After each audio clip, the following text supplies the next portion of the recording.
So ito nga mga guys no, sa isang post, isang tarot reader ang nagbigay opinion sa kanyang post. Ito ay patungkol kay Joros Flores. Pero guys, para lang din ito sa mga naniniwala. Actually sinabi niya dito nung mga ika-6 no, na nawala si Joros Flores. Sabi nga guys ng isang tarot reader dito ay paalaala magbasa ayon sa iyong pangunawa. Ang nais ko lang ay makatulong para sa pamilya ni Joros Riloho Flores. Wala akong intensyon na guluhin ang malawakang search and rescue na isinasagawa. Si Joros ang batang nawala sa Aklan River. Pang-6 na araw na ang nakaraan. Nakakalungkot isipin pero ayon sa tarot ay wala na ang katawan ng bata sa area ng Pulobanga Aklan River kung saan ito hinahanap. Ang katawan ng bata ay nanod na sa malayong lugar dulot ng malakas na daloy ng tubig noong araw na iyon. Sinubukan ko siya makausap gamit ang tarot at ito ang kanyang tugon.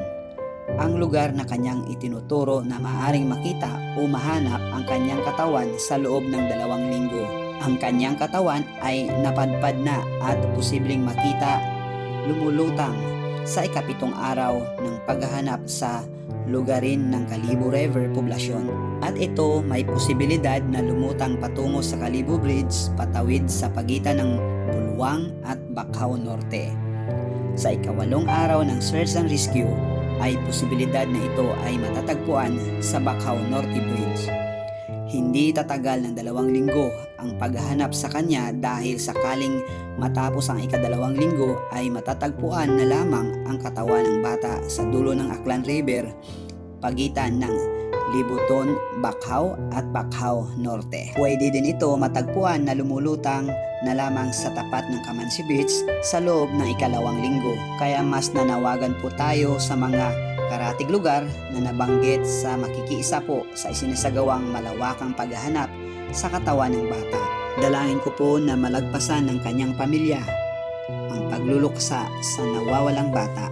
So ayan guys, post po siya ng isang expert no sa tarot reader. Anyway guys, walang masama kung sundan natin yan no dahil minsan naging totoo din talaga yung mga ganyang bagay. So ayan mga guys no, aminin natin sa panahon ngayon malaking bagay talaga yung social media kasi the moment na mag-viral ito, grabe yung mga nag-share ay malaking tulong din talaga.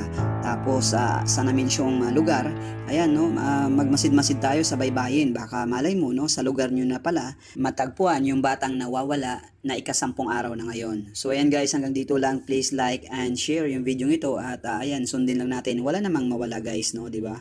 So laging mag-ingat mga guys, laging tandaan. God bless everyone.